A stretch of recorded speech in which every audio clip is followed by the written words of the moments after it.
জনাব রেজাল করিম রনি, আপনাকে আমাদের অনুষ্ঠানে স্বাগত জানাই। আপনি আমাদের সাথে যুক্ত হয়েছেন, সময় দিয়েছেন, সেজন্য আপনাকে অনেক ধন্যবাদ। আমাদের সাথে আরও থাকবার কথা ছিল এখন থেকেই ঢাকা বিশ্ববিদ্যালয় ছাত্র ইউনিয়নের ঢাকা বিশ্ববিদ্যালয় শাখার সভাপতি জনাব মেঘমল্লার বসুর, কিন্তু জনাব মেঘমল্লার বসু রাজধানীর কোথাও একটি আটকে আছেন। কিছুক্ষণ ধরে তিনি আমাদের ফোনের সাথেও সংযোগ নেই, হয়তো তিনি আমাদের সাথে যুক্ত হবেন। যদি যুক্ত হতে পারেন তাহলে নিশ্চয়ই আপনাদের সঙ্গে আমরা পরিচয় করিয়ে দিব, ওনার সাথেও আমাদের কিছু কথা আছে। তবে রনি, আপনার সাথে আমাদের অনেকগুলি কথাই বলার আছে, সেজন্য দর্শকরাও নিশ্চয়ই আপনার কথা আরো বেশি সময় ধরে শুনতে পারবেন যদি মেঘমল্লার বসু আসতে একটু দেরি করেন। তো সেজন্য যে প্রশ্নগুলো আসলে মেঘমল্লার বসুর উপস্থিতি আপনাকে করতে চেয়েছিলাম, সেগুলি আমি প্রথমে একটু আলাদা করে রাখি। আমি প্রথমে আপনার চিন্তাকে একটু অনুসরণ করতে চেষ্টা করি।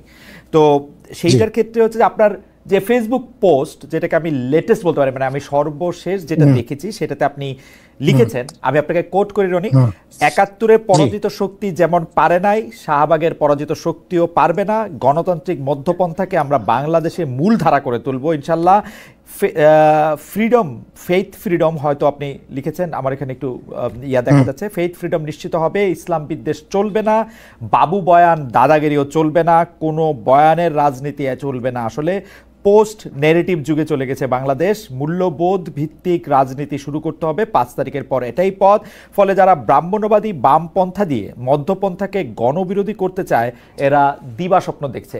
আমার ২-৩টা জায়গায় একটু বুঝবার আছে রনি, যে আপনি ব্রাহ্মণ্যবাদী বামপন্থা বলতে আপনি আসলে কি বোঝাতে চাচ্ছেন। অনেক জায়গায় আমরা দেখছি যে মানে এই সংজ্ঞায়নটা এক একজন এক এক রকম করে দিচ্ছেন। আপনি যদি একটু বলতেন যে ব্রাহ্মণ্যবাদী বামপন্থা আপনার দৃষ্টিতে আসলে কোনটা, এবং মধ্যপন্থাকে গণবিরোধী করতে চায় এরা দিবাস্বপ্নে দেখছে, এই মধ্যপন্থা কারা? আমি প্রশ্নটাকে একটু আরো একটু সরল করি। আপনি যদি আমাদের এটাও একটু বলে দেন যে ব্রাহ্মণ্যবাদী বামপন্থার ব্র্যাকেটে আপনি কোন কোন দল বা মতকে রাখতে চান, এই মধ্যপন্থার ব্র্যাকেটেও আপনি কাকে কাকে রাখতে চান। রনি, আপনাকে অনেক ধন্যবাদ। আপনি নিশ্চয়ই আমাকে বুঝতে পেরেছেন। আমার একটু ভূমিকাটা দীর্ঘ হয়ে গেছে। জি জি, হ্যাঁ, কোনো সমস্যা নেই খালিদ ভাই, থ্যাংক ইউ আমাকে স্মরণ করার জন্য, ডাকার জন্য। এবং যারা যেখান থেকে আমাদের দেখছেন সবার প্রতি আমার সালাম এবং কৃতজ্ঞতা। হ্যাঁ, এবং আপনি খুবই খুবই গুরুত্বপূর্ণ প্রশ্ন এবং অনেকগুলো পয়েন্ট একসাথে ফ্রেমিং করেছেন। সো আমি যদি একটা একটা করে আসি, দেখেন বাংলাদেশে বামপন্থা, বাংলাদেশে বামপন্থা রাজনীতি বলতে আমরা যেটা এতদিন দেখেছি, এটা তো এমন একটা সারাদিন গণবিরোধী, মানে গণমানুষের কথা বলে, হ্যাঁ, অসাম্প্রদায়িকতার কথা বলে, আপনার ধরেন সারাদিন তারা আপনার বৈষম্যহীনতার কথা বলে, সাম্যের কথা বলে, কিন্তু তারা এন্ড অফ দ্য ডে বাংলাদেশে যে রাজনীতিটা ডেভেলপ করেছে সেটা সবচেয়ে গণবিরোধী রাজনীতি। এখন এই জায়গাটায় কেন আসলো? এই জায়গাটায় আসলো এই কারণে যে বামপন্থার বাংলাদেশি যে আপনার ভার্সনটা এখানে চর্চা হয়, সেটা হলো ক্যালকেশিয়ান ভার্সন। এখানে বামপন্থা, আমি তো বলতেছি বামপন্থার আমরা একটা ঢাকায় রিডিং মার্চ ইন ঢাকা, এটা আমরা শুরু করব।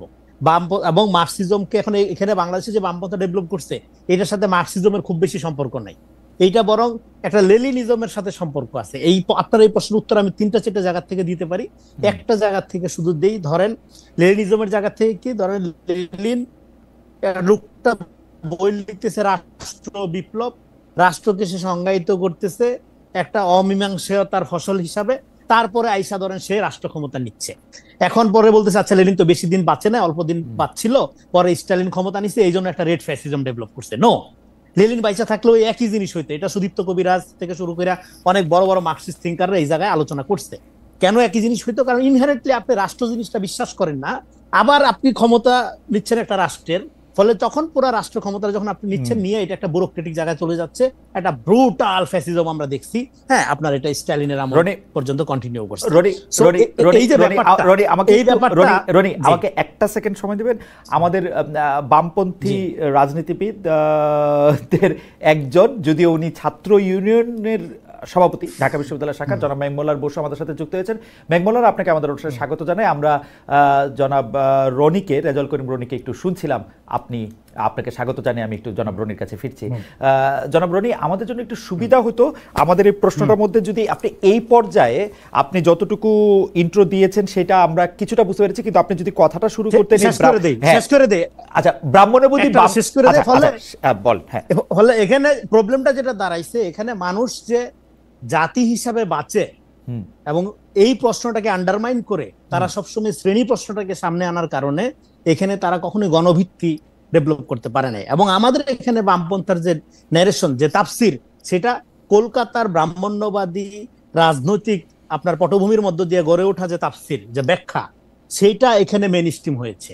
এই কারণে বাংলাদেশপন্থী কোনো আপনার বামধারা রাজনীতি ডেভেলপ করে না। এই জন্য এটাকে এসেনশিয়াল, এটার মধ্যে একটা ব্রাহ্মণ্যবাদী নোশন থেকে গেছে। না রনি, আমি যেটি বলতে চেয়েছিলাম যে আপনি ব্রাহ্মণ্যবাদী বামপন্থার অধীনে কোন কোন রাজনৈতিক দলকে রাখতে চান, আপনি শুধু নামটা বলেন, আমরা ব্যাখ্যা নিশ্চয়ই আরো শুনতে পারবো আপনার কাছ থেকে। এবং মধ্যপন্থা বলতে আপনি এখন এটা সমস্ত কোন কোন রাজনৈতিক দলকে আপনি চিহ্নিত করতে পারেন? এখন বাংলাদেশে বামপন্থীদেরকে আমি কোনো রাজনৈতিক দলই মনে করি না। ওকে, এগুলো কোনটার নাম বলবো? এগুলো একটা কালচারাল পলিটিক্স করে। এগুলো এখনো রাজনৈতিক দল বলতে যেটা বোঝায় পাওয়ার স্ট্রাগল, তার জন্য একটা জাতি রাষ্ট্রের ফ্রেমের মধ্যে যে লেনিনিয়ান ওই প্রবলেমের মধ্যে আটকে আছে। এদের কাছে এখনো জাতি বড় না, শ্রেণী বড়। সেটা আমি মানলাম, কিন্তু আপনার এই বাক্যটাকে যদি আমি ধরে নিই যে আপনি এই বাক্যটা বলতেছেন যে ফলে যারা ব্রাহ্মণ্যবাদী বামপন্থা দিয়ে মধ্যপন্থাকে গণবিরোধী করতে চায়, এই যারা যে সর্বনামটা, সেই সর্বনামের মধ্যে বিশেষ্যটা যদি আপনি আমাদেরকে একটু পরিচয়টা বলতেন যে এই ব্রাহ্মণ্যবাদী বামপন্থাটা কারা, মধ্যপন্থাটা কারা? কারণ এখানে আপনি দুইটা পক্ষ কিন্তু আইডেন্টিফাই করেছেন। আপনি যেহেতু একজন চিন্তক, আপনি কিন্তু আইডেন্টিফাই করতে পারছেন যারা ব্রাহ্মণ্যবাদী বামপন্থা দিয়ে মধ্যপন্থাকে গণবিরোধী করতে চায়। এই যারাটা কারা, এটা যদি আমাদের একটু বলতেন। ওকে, আই গট। এটা হলো শাহবাগের পরাজিত শক্তি। এটা স্পেসিফিক বইলা দিই, শাহবাগের পরাজিত শক্তি। এরা মনে করতেছে, দেখেন এরা সবসময় করছে কি, এরা নিজেদের কোনো রাজনীতি ডেভেলপ না করে এরা এক এক সময় এক একজনের উপর সওয়ার হয়েছে। এরা এতদিন আওয়ামী লীগের উপর সওয়ার হয়েছে, এখন একটা ধারা মনে করছে যে এখানে বাংলাদেশে কখনোই মধ্যপন্থী রাজনীতির মূল ধারা হয় নাই, মেইন স্ট্রিম হয় নাই। যে কারণে আমাদের এখানে ডেমোক্রেসির যে ধারণাটা, এটা একটা ফ্যাসিস্ট ধারণা রয়ে গেছে। এটা ডেমোক্রেসির একটা আওয়ামীকরণ হয়েছে, মানে ডেমোক্রেসির ধারণার একটা আওয়ামীকরণ হয়েছে। ফলে এদিক থেকে আপনার প্রশ্নের সরাসরি উত্তর হলো, আমি এটা মিন করেছি যারা আপনার এখানে শাহবাগী যে ইসলাম বিদ্বেষী ধারা, পার্টিকুলারলি দেখেন শাহবাগের মুভমেন্টটা, এটা কিন্তু জামাতের মুভমেন্ট ছিল না, এটা হেফাজতের মুভমেন্ট ছিল। এবং 4 তারিখে আমি একটা ইন্টারভিউ নিয়েছিলাম হেফাজতের তৎকালীন নায়েবে আমির জুনায়েদ আল হাবিবি, এখন কি পোস্টে আছে জানি না। উনি আমাকে ইন্টারভিউতে বলছিল যে জামাতের সাথে আমাদের বিরোধ আদর্শগত, আকীদাগত। জামাতের যুদ্ধ অপরাধ বিচার হাবিজাবি এগুলোর বন্ধের জন্য তারা আন্দোলন করতেছে, কি করতেছে এটা আমাদের দেখার দরকার নাই। আমরা সিম্পলি নামছি, হ্যাঁ, নবী রাসূলকে অকথ্য ভাষায় গালিগালাজ করা হয়েছে, এখানে ইসলামে সম্মানিত ব্যক্তিদের নিয়ে চটি সাহিত্য করা হয়েছে, হ্যাঁ, এবং এইটার প্রতিবাদে নামছি যে আমাদের আবেগ আহত হয়েছে, এই জন্য আমরা নামছি। এটার সাথে জামাতের রাজনীতির কোনো সম্পর্ক নাই। কিন্তু এখানে পরবর্তী সময়ে এখানে দেখেন এক্সট্রিম, আপনি যদি বলেন যে এখানে বাংলাদেশে যেটা প্রবলেম হচ্ছে, এখানে আলোচনাটা এই জায়গায় করতে হবে যে আপনার idealism, ideology and total politics, রাজনীতিকে ডেভেলপ করা হয়। আমরা আবার আসি আপনার কাছে। আপনি শাহবাগের পরাজিত শক্তি বলতে কি হচ্ছে, মানে এই ব্রাহ্মণ্যবাদী বামপন্থা বলতে আপনি সিপিবি, আওয়ামী লীগ, বাসদ, জাসদ এদেরকে বুঝাইতেছেন? মানে আমি দল হিসাবে এন্টিটিটা জানতে চাইতেছি না, এদের সাথে বিভিন্ন দল এই ডিসকোর্সটা ভাগ করে। এই আমি বলি, আমি একটা ডিসকোর্সকে মিন করেছি, আমি কোনো দল মিন করি নাই। কিন্তু এই ডিসকোর্সটা, এই তর্ক, এই যারাটা নানা দল ভাগ করে করে। ওকে ফাইন, আপনি এটা আবার আরেকটু ব্যাখ্যা করেন। আর মধ্যপন্থাকে যারা গণবিরোধী করতে চাচ্ছে, এই মধ্যপন্থারা কারা? এখানে বাংলাদেশে মধ্যপন্থা ডেভেলপ হয় নাই। প্রথম কথা হলো কেন হয় নাই, এটা শুধু আপনি ইডিওলজিটার কথা বলছেন, দলটার কথা বলেন না, যে মানে মধ্যপন্থাকেই গণবিরোধী দলটা। তাহলে যারা এখানে মধ্যপন্থা ডেভেলপই হয় নাই, মধ্যপন্থা ডেভেলপ হয় নাই দেখে এখানে যখন বিএনপি ডানের দিকে ঢুকে বামপন্থীরা গালি দেয়, এই সর্বনাশ হয়ে গেছে বিএনপি। আবার যখন বিএনপি আপনার বামের দিকে ঢুকে ডানরা বলে এই তো ভারতের দালাল, এটা দিয়ে কিছু হবে না। তার মানে হচ্ছে যে আপনি যাদেরকে ব্রাহ্মণ্যবাদী বামপন্থা বলতেছেন, সেইটা হচ্ছে যে একটা ডিসকোর্স, এটা আসলে নির্দিষ্ট দল না, এই দলের মধ্যেও অনেকে থাকতে পারে ওরকম। আর মধ্যপন্থা বাংলাদেশে এখনো দাঁড়ায় নাই, সেই মধ্যপন্থাকে অলরেডি গণবিরোধী করতে চাচ্ছে। আমরা আরো শুনবো আপনার কাছে। আমরা একটু জনাব মেঘমল্লার বসুর কাছে যাই। জনাব মেঘমল্লার বসু, জি, প্রথম কথা হচ্ছে যে গত এক বছরে আমরা নানা রকম মব কালচার দেখেছি, যাকে সরকারের মুখপাত্র বা আমাদের প্রেস সচিব, আমাদের প্রিয় সাংবাদিক বড় ভাই শফিক ভাই যাকে প্রেসার গ্রুপও বলেছেন। কারণ এই প্রেসারে সরকার অনেক সিদ্ধান্ত নিতে বাধ্য হয়েছে, কাউকে গ্রেপ্তারে বাধ্য হয়েছে। এখন আপনারা যেটা করলেন, মানে আপনার সর্বশেষ যে কাজটা আলোচনা এলো আপনাদের, যার মাধ্যমে ঢাকা বিশ্ববিদ্যালয়ের প্রশাসন শিবিরের প্রদর্শনীর ছবি সরাতে বলল, আপনারা মিছিলে কে কোন পন্থী, পাকিস্তানপন্থী এমন স্লোগানও দিয়েছেন।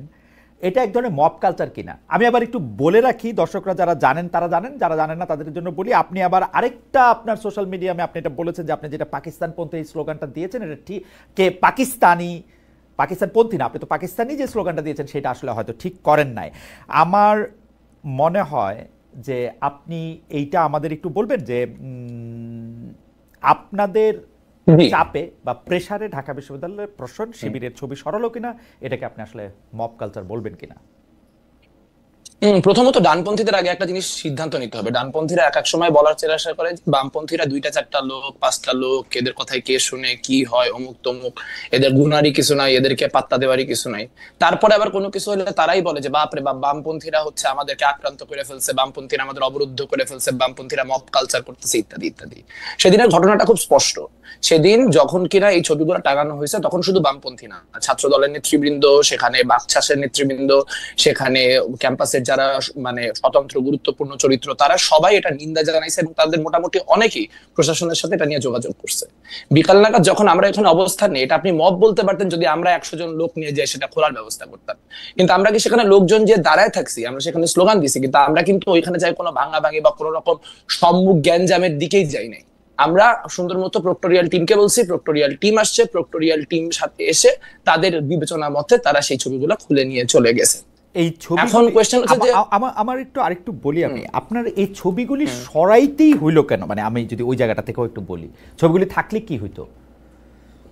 এখন ধরেন আপনি বলতে পারেন যে হচ্ছে যে এটা তো মানে এরা হচ্ছে আপনার কি বলে বিচারিক হত্যাকাণ্ডের ভিকটিম।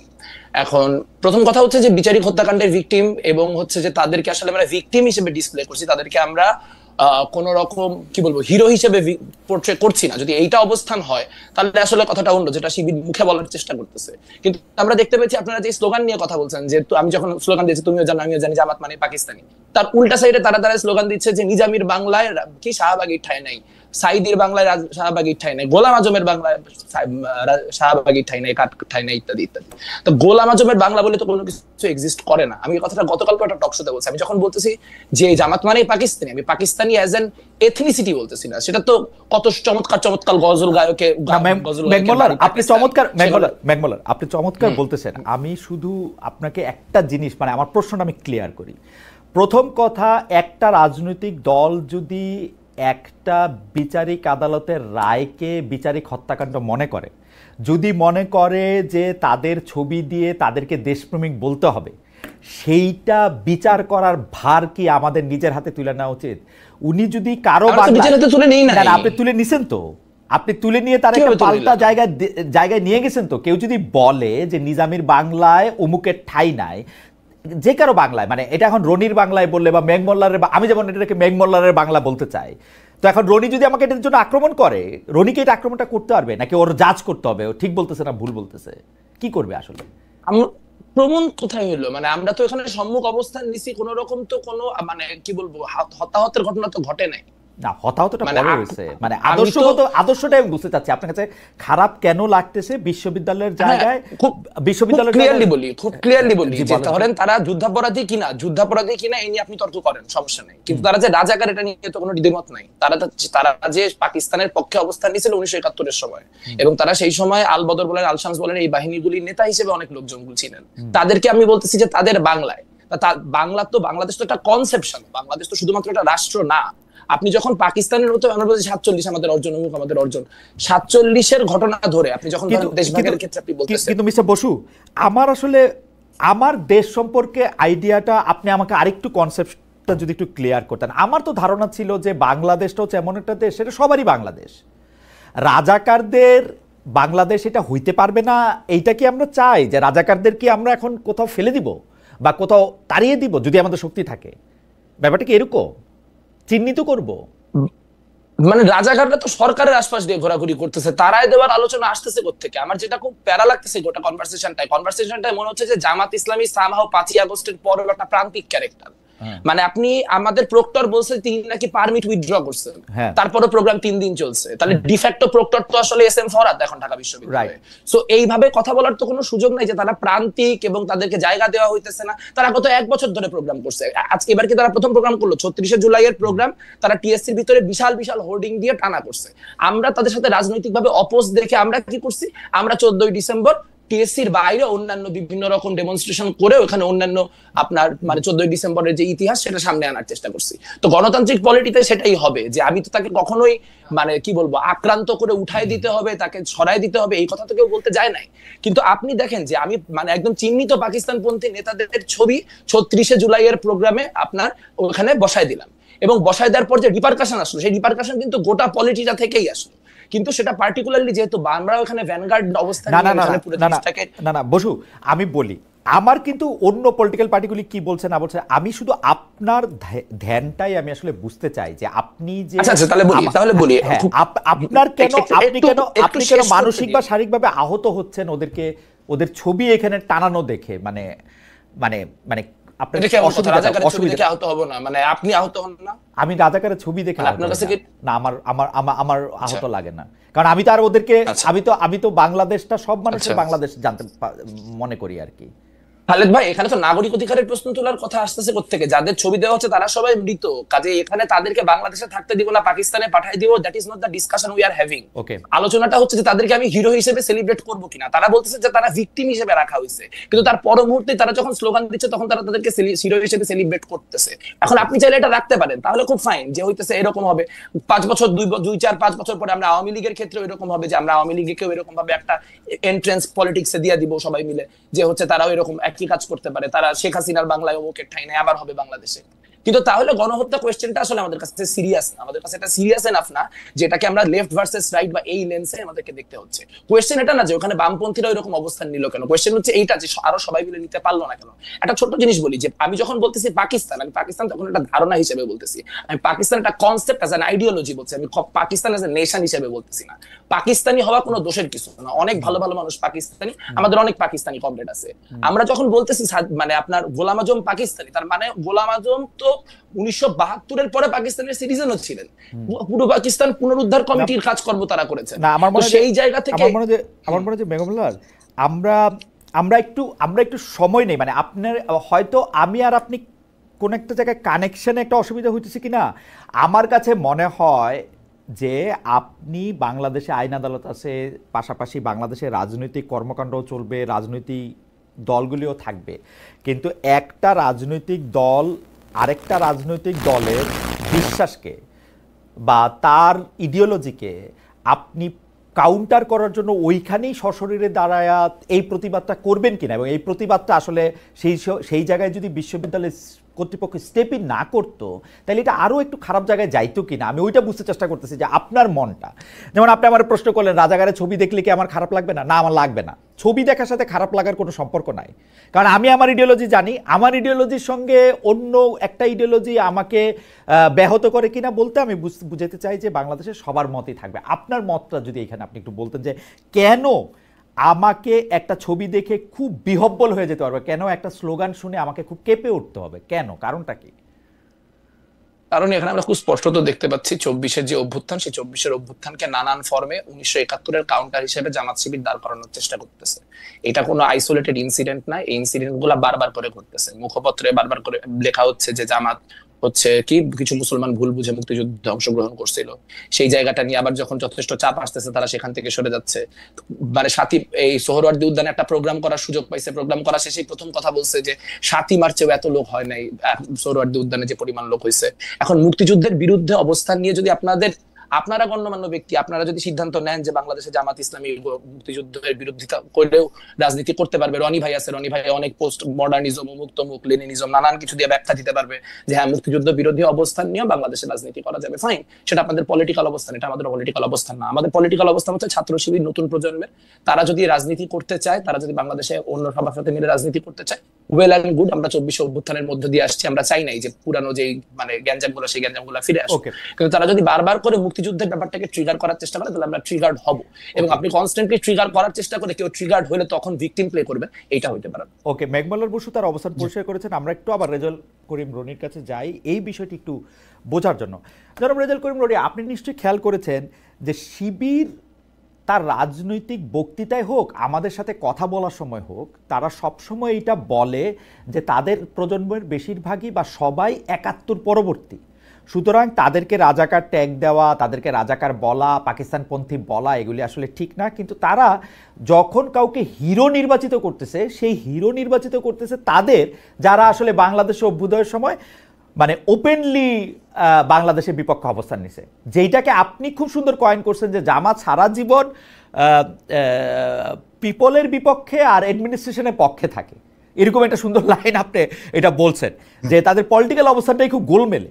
তো এই কিন্তু শিবির যে এইটা করে, এইটা শিবিরকে আসলে বলার উপায় কি? আমি শুধু আপনাকে মনে করে দিতে চাই যে জামাতের যে শীর্ষ নেতা জনাব শফিকুর রহমান, উনি আমার এক প্রশ্নের জবাবে সরাসরি বলছেন যে আমরা ৪৭ থেকে আজকের দিন পর্যন্ত আমাদের কোনো কারণে যদি মানুষ মনে কষ্ট, মনে দুঃখ এগুলি পেয়ে থাকেন, সে তার জন্য আমরা দুঃখিত, আমরা এগুলির জন্য আসলে একদম আনকন্ডিশনাল। আমি তাকে স্পেসিফিক জিজ্ঞেস করছিলাম এই ৪৭ থেকে এই আজকের দিনের মধ্যে ৭১ আছে কিনা, উনি বলছে সবই আছে। তো আপনি যদি একটু আমার বলতেন যে শিবির আসলে নিজের কি দেখাইতে চায়, মানে শিবিরের মানে হিসাবটা কি আসলে ধরেন, এবং এই ব্যাপারে সে তার কোনো স্পষ্ট পজিশন নাই, সে ক্লিয়ার করে না। আমি পুরা পুরা পুরা ডিসকোর্সটাই বলতেছি, কারণ জামাত শিবির দুইটা মিলে, দুটাকে আলাদা না করে যদি বলি, তো হোয়াটস রং উইথ দ্যাট? এটা সে করতে পারবে না? এটা সে ডেফিনেটলি করতে পারবে, এবং এর জাজমেন্ট পিপল দিবে। পিপল এটা গ্রহণ করবে কি করবে না, এই দায় পিপলের উপর ছেড়ে দেবে। কিন্তু আপনি যেটা করছেন, আপনি টলারেন্সের কোনো কালচার চর্চা করছেন না। আমি বলি যে বাংলাদেশে টলারেন্সের কালচারটা নষ্ট করছে কিভাবে? নষ্ট করছে এরকম ফ্যানাটিক ইডিওসেন্ট্রিক লোকগুলো। কিভাবে তারা নষ্ট করছে দেখেন, একটা সমাজে টলারেন্সি ফার্স্ট দেন ডেমোক্রেসি। আমাদের সমাজে ডেমোক্রেসি কেন আসে নাই? কারণ আমরা জাজমেন্ট করি একটা লোককে আমার ইডিওলজির সাপেক্ষে। দেখেন ইতিহাসে এক সময় যে বিষয়গুলো পূজনীয় ছিল, মুক্তির প্রতীক ছিল, এবং মুক্তির আকাঙ্ক্ষার ভেতর থেকে যে সমস্ত স্লোগান উচ্চারিত হয়েছিল, পরবর্তী সময়ে সেগুলো নির্যাতনের হাতিয়ার হয়ে উঠতে পারে। যেমন ৭১-এর চেতনা, ৭১-এর চেতনা এখানে গণহত্যাকারী চেতনা হয়ে উঠেছিল, এবং আওয়ামী লীগ এই ৭১-এর জনযুদ্ধটাকে একটা আওয়ামী যুদ্ধে পরিণত করছিল, এবং সেই চেতনা ব্যবহার করে, এবং রনি আপনার নিশ্চয় আমাদের নিশ্চয় সবার মনে আছে সেই চেতনা ব্যবহার করে মেঘ মোল্লারের চক্ষু আক্রান্ত করছিল, কিন্তু সেই চেতনা ব্যবহার করে এই চেতনা ব্যবহার করেই করা হয়েছে, এক্স্যাক্টলি করা হয়েছে, এবং বিশ্বজিৎকে হত্যা করা হয়েছে এই চেতনা ব্যবহার করে, বাচ্চা বাচ্চা ছেলেদের গুলি করা হয়েছে এই চেতনা ব্যবহার করে। একটা ছাত্রলীগের ছেলে যখন একটা কিশোরকে কোপাচ্ছে, একটা মানুষ তো মানুষকে কোপাইতে পারে না, সে কোপাচ্ছে রাজাকার মনে করে, যে সে একটা 13 বছরের বাচ্চাকে রাজাকার মনে করে কোপাচ্ছে। এই যে যখন আপনি ইডিওলজিক্যাল ডক্ট্রিনের মধ্যে ঢুকে একটা মানুষকে ডিহিউম্যান করে ফেলবেন, করে তাকে আপনি হত্যাযোগ্য করে তুলবেন, ইট বিকাম ফ্যাসিজম। আচ্ছা, এইটাই ফ্যাসিস্টিক আইডিয়া। আপনার বাক্যটা শেষ হলে আমি আরেকটা বাক্য, আমি একটা ছোট্ট প্রশ্ন আপনাকে শেষ করতে দেন। আচ্ছা, আপনি শেষ করে দিলে আমারে বলেন, শেষ করে দিলে আপনি বলেন। হ্যাঁ, আমার একটা প্রশ্ন করার আছে। তো ফলে এইখানে আমাদের এই যে ইডিওলজি যেটা করলো, হ্যাঁ, এবং এই মুক্তিযুদ্ধের বয়ানটাকে কারা নির্মাণ করছে? কলকাতাবন্দী বুদ্ধিজীবীরা নির্মাণ করছে, যাদের সাথে রণাঙ্গনের মুক্তিযুদ্ধের কোনো সম্পর্ক নেই, বড় অর্থেই নাই, তারা এটাকে গড়ে তুলছে। ফলে এখানে মুক্তিযুদ্ধের আওয়ামী ন্যারেশনটা যেরকম আমাদের জাতীয় ইতিহাস নির্মাণের ক্ষেত্রে আমাদের বাধাপ্রাপ্ত করছে, এট দ্য সেম টাইম জামাতের জন্য ৭১ একটা বারমুডা ট্রায়াঙ্গেলের মতো। এইটা আপনি ঘুরা ফিরা যখনই এটার উপর দেশে ফল করে, হ্যাঁ, এটা ওই যে আপনার বারমুডা ট্রায়াঙ্গেল একটা ব্যাপার আছে না, প্লেটের উপর গেলে এটা নাকি আপনি শেষ করলে একটা ফলে এখন প্রবলেমটা যেটা হলো, হ্যাঁ, যেটা বলতেছিলাম, ফলে আপনি দেখেন যে রাজাকার একটা ঘৃণিত শব্দ ৭১ সালে, ২৪-এ কিন্তু আমি কে তুমি কে রাজাকার, এইটাই মুক্তির স্লোগান হয়ে উঠলো। ফলে আপনি যদি রাজাকার একটা চিরকালের ঘৃণিত শব্দ, জামাতের একটা পজিশন, এটা চিরকালের রং পজিশন, এই জায়গায় যদি ধৈরা থাকেন, তাহলে প্রবলেমটা যেটা হবে, আপনি ইতিহাসের নামে একটা ইতিহাস বিবর্জিত পজিশন নিলেন। ওকে রনি, যে রাজাকার ৭১-এর রাজাকার আমি প্রশ্নটা করি, অপরাধী, কিন্তু সেই রাজাকার স্লোগান দিয়েই 24-এ যে মুক্তি ঘটাইতে হলো সেখানে আমার মনে রনি আপনি আমাকে একটু প্রশ্নটা করার সুযোগ দেন। আপনি টলারেন্সের কথা আমি শেষ করি, নইলে এখানে ভুল বুঝবে। আচ্ছা শেষ করেন। ফলে এই যে ফলে যেই চিন্তাটা, যেই বাক্যটা 71 সালে এত ঘৃণিত ছিল, পরবর্তী সময়ে এবং যে মুক্তিযুদ্ধের চেতনা, ডেফিনেটলি এটা একটা ইমোশনের ব্যাপার ছিল। 71 থেকে যারা যুদ্ধ করে ফেরত আসছে, নতুন দেশ গঠন করতে চাচ্ছে, পরবর্তী সময়ে সেটা গণহত্যার হাতিয়ার হয়ে উঠলো। পরবর্তী সময়ে এই রাজাকারী আবার একটা আমার মনে হয় আপনি ইতিহাস একটা আয়রন জ্যাকেট ফিক্সড ব্যাপার না। যে আপনি প্রশ্নটা করেন, আমি প্রশ্নটা বলি, সেটা হচ্ছে যে আমার প্রথম প্রশ্ন, আপনি টলারেন্সের কথা বলতেছিলেন, আপনি বলতেছিলেন যে ডেমোক্রেসির আসলে প্রথম লক্ষণ বা লক্ষ্য আসলে টলারেন্স হওয়া উচিত, বাকিগুলি পরে আসলেও হবে। এই টলারেন্সের ক্ষেত্রে আমি যদি বলি, মেঘমল্লার বসু এবং তার বন্ধুরা ঢাকা বিশ্ববিদ্যালয়ে শিবিরের সেই প্রদর্শনীর সময় সেখানে দাঁড়িয়ে যে স্লোগান দিচ্ছিল, তারপরে তাকে যেভাবে অ্যাটাক করা হয়েছে সাইবার জগতে বা অন্য জগতে, সেইটা কি আসলে টলারেন্স হয়েছে, নাকি জামাত তাকে টলারেন্স দেখাতে পারতো, ওকে দাঁড়ায় থাকাটা, ওর এখানে দাঁড়ায় থাকাটা, ওর প্রতিবাদটাও সে নিতে পারতো এবং এক সময় এঙ্গেজ হইতে পারতো, এক। আর দুই হচ্ছে আপনি টলারেন্স ব্যাপারটা তো, আচ্ছা আমার আরেকটা প্রশ্নটার আরেকটা জায়গা আছে। আপনি যেখানে 24-এর স্লোগানটার কথা বলতেছিলেন, তুমি কে আমি কে, রাজাকার ঘৃণিত শব্দ বইলাই, এইটা আমাদের সবার গায়ে লাগছে প্রধানমন্ত্রী শেখ হাসিনা যখন ওই বাচ্চাদেরকে রাজাকার বলছে, এবং ওটা কিন্তু ঘৃণা হিসাবে সে বলছে, তুমি কে আমি কে, রাজাকার কে বলেছে স্বৈরাচার, এবং কে বলেছে স্বৈরাচার পরে যুক্ত করলেও ওদের যে আমাকে রাজাকার বলা হয়েছে, এটা ছিল হচ্ছে ওদের প্রথম এবং ফরমোস্ট ট্রিগারিং ইভেন্ট, যেটা পরে দিয়ে গিয়া আবু সাইদে মানে মাল্টিপ্লাইড হয়েছে, অনেক গুণে বাড়ছে, মুগ্ধে গিয়া এটা একদম মানে সারা। কিন্তু রাজাকার শব্দটা ওই সময় ঘৃণিত ছিল, এখনো কিন্তু আসলে মনের মধ্যে হয়তো ঘৃণিতই। মানে এইটা আমার দুইটা ঘৃণা নিয়ে তো কোনো সমস্যা নাই। আচ্ছা, টলারেন্সের জায়গা আর হচ্ছে আপনি রাজাকারের ওই ব্যাপারটাও যদি একটু ক্লিয়ার করেন একটু ইয়াতে। দেখেন, সরি, আপনি আগে একটা প্রথম জায়গায় আছে, দেখেন ডোমিনেন্ট কালচার সবসময় সমাজে টলারেন্সের ব্যাপারটা নির্ধারণ করে। এখন আমাদের এখানে ডোমিনেন্ট কালচারের মধ্যে প্রগতিশীলতা, অসাম্প্রদায়িকতা, মুক্তিযুদ্ধের চেতনা, রবীন্দ্র ফ্যানাটিজম মিলে এই যে স্যালাইন বানানো হয়েছে, এইটা তো আওয়ামী ফ্যাসিজমের একটা হাতিয়ার হয়ে উঠছিল। আওয়ামী ফ্যাসিজমের ডিসকোর্স নির্মাণের কম্পোনেন্ট হয়ে উঠছিল প্রত্যেকটা জিনিসই। ফলে এখন 24-এর গণ অভ্যুত্থানের মধ্যে কোনো ইডিওলজি ফাংশন করেনি, এখানে সিম্পলি ফাংশন করছে কমন ভিকটিমহুড। ইভেন যারা ছাত্রলীগ করতো তারাও শেষের দিকে এসে এই হত্যা নিতে পারতেছিল না, তারা পদত্যাগ করে এসে আন্দোলনে অংশগ্রহণ করেছে। এখানে ডান বাম, প্রগতিশীল অপ্রগতিশীল, ইসলামিস্ট, হিন্দু মুসলিম, পাহাড়ি নির্বিশেষে নাম ছিল। ফলে এইটার মধ্য দিয়ে সমাজে আপনার ইডিওলজির মীমাংসা হয়ে যায় নাই।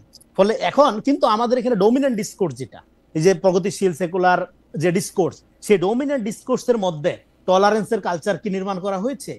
নির্মাণ করা হয়নি। কারণ এই ডিসকোর্সটা, এই তর্কটা যে হিস্টোগ্রাফির উপর নির্মিত, তার মধ্যে ইনহেরেন্টলি ইসলাম বিদ্বেষ রয়ে গেছে। কারণ হলো এটা হলো বেঙ্গল রেনেসা, বেঙ্গল মডার্নিটির মধ্য দিয়ে যেই ডিসকোর্স, তার ভিতর থেকে এটা, সেগুলো লম্বা আলোচনা, আমি জাস্ট ছোট করে বলতেছি এখানে। ফলে এখানে টলারেন্সের কালচারটা আপনি বুঝবেন, এখানে ডোমিনেন্ট কালচার, টলারেন্স ব্যাপারটা আপনি বুঝবেন, ডোমিনেন্ট কালচার কিভাবে টলারেন্স প্র্যাকটিস। না রনি, এখানে আমার একটা ছোট প্রশ্ন আছে আপনার কাছে, আমি আবার আসবো, আমি প্রশ্নটা করে রাখি। আপনি ডোমিনেন্ট কালচারের কথা বলতেছিলেন, কিন্তু আপনি যাকে ডোমিনেন্ট কালচার বলে আইডেন্টিফাই করতেছেন, আমি কিন্তু যোগাযোগের একজন ছাত্র হিসাবে গত 10 বছর ধরে ডোমিনেন্ট কালচারটা চেঞ্জ হয়ে যেতে দেখতেছি। এটা ওয়াজের মাধ্যমে, এটা 10-15 বছরের মধ্যে এটা ওয়াজের মাধ্যমে হোক, মানুষ কি শুনতে চেতেছে হোক, সোশ্যাল মিডিয়ামে আসলে মানুষ কি দেখতে চেতেছে হোক, মানুষের আত্মপরিচয়ের মধ্যে কোনটা সে সবচেয়ে বেশি সামনে আনতেছে ওইটা দেখাও। রনি, আমি আপনার কাছে আসবো এইটা বলার জন্য যে ডোমিনেন্ট কালচার। আচ্ছা, শেষ করেন সেকেন্ডটা শেষ করি। ফলে এখানে ডোমিনেন্ট কালচার, এই জন্য মুসলমান, এখানে মুসলমানরা সংখ্যায় মেজরিটি হইলেও কালচারালি সবসময় এরা মাইনরিটি ছিল, এবং এই জন্য এরাও যে কম দায়ী তা না। ফলে এখন মুসলমানদেরকে বা ইসলামী ধারাকে আপনি যদি রাইটিং হিসাবে আপনি আখ্যায়িত করেন, এটা খুবই ডেঞ্জারাস হবে, মানে এটা রং আইকনিং হবে। কারণ আপনার রাইট উইং এর আইডিয়া ফরাসি বিপ্লবের সময় একরকম ছিল, এটা এক এক সময় এক এক রকম থাকে। আপনি ট্রাম্পকেও ধরেন অনেকে রাইট উইং বলে, হ্যাঁ, কিন্তু ট্রাম্প তো একটা ডেমোক্রেটিক প্রসেসের মধ্যে দিয়ে ইলেক্টেড আপনার এবং সে চাইলে যা খুশি তা করতে পারে না, কারণ ডেমোক্রেসির একটা প্রাতিষ্ঠানিক ব্যাপার। আপনি শেষ করেন যদি এখন, হ্যাঁ শেষ করে। ফলে এখন দেখেন, আপনি যেটা বললেন যে রাজাকার শব্দটা, এটা যে ঘৃণিত, হ্যাঁ, সেই ঘৃণার শব্দটা, সেই ঘৃণিত শব্দটা উচ্চারণ করার মধ্যে দিয়ে মুক্তির দ্বার যে ওপেন করলো, তার মানে কি একটা শব্দের মিনিং চেঞ্জ হইতে পারে, ব্যবহার চেঞ্জ হইতে পারে। এটার ব্যবহার একই রকম থাকে না সবসময়। ফলে এখন আমাদের এখানে একাত্তরের ইতিহাসটা তো নির্মাণ করা হয়নি, একাত্তরের ইতিহাসটা এটাকে একটা আওয়ামী ইতিহাসের জায়গায় রেখে দেওয়া হয়েছে, যে কারণে 71 নিয়ে এখনো পর্যন্ত ঝগড়াঝাটি হয়। এটা একটা পিপল হিস্ট্রির মধ্যে যারা ইতিহাসের রং সাইডে রাজনীতি করছে তাদের অবস্থান ইতিহাসে নির্ধারিত। ওকে, তাদের অবস্থান ইতিহাসে নির্ধারিত, এটা বিতর্কের বাইরের জিনিস থাকা উচিত। ফলে এখন আপনি যখন বারবার এই জিনিসটাকে আনার মধ্য দিয়ে আপনি যেটা করেন, এখানে সমাজে আমরা যেটা বলি যে 24 তারিখের পরে কি হবে, কারণ হচ্ছে যে আমি সারাক্ষণই তখন কানেক্টেড থাকতাম নানাভাবে, টেলিভিশনে যা দেখানো হয়েছে তার চেয়েও বেশি আমি আসলে দেখতে পেরেছি নানা কারণে। এখন মেঘমালাল, আমাদের প্রশ্নটা যদি আমি অন্যভাবে করি, আপনাদের কোন ইডিওলজি আসলে জুলাই স্পিরিটের মধ্যে আছে সেইটা থেকেও যদি একটু বলেন, আগের অনিটটা যদি একটু বলে নেন যে আন্দোলনটা মানে আমাদের আন্ডারস্ট্যান্ডিং হচ্ছে যে আমরা মুক্তিযুদ্ধ পন্থী। সো আমাদের কাছে মুক্তিযুদ্ধ মানে হচ্ছে একটা বৈষম্যহীনতার সমাজ, যেই সমাজে মানে অর্থনৈতিক বলেন, সামাজিক বলেন, এইসব জায়গায় সাম্য থাকবে। আমরা দেখতে পাইছি শেখ হাসিনা মুক্তিযুদ্ধকে কাজে লাগায়, মুক্তিযুদ্ধের নামকে ব্যবহার করে বাংলাদেশের মানুষের বিরুদ্ধে যুদ্ধ ঘোষণা করতেছে, এবং তারা মুক্তিযুদ্ধের যে সাম্যের আইডিয়া, সেই সাম্যের আইডিয়া থেকে অনেক দূরে যায়।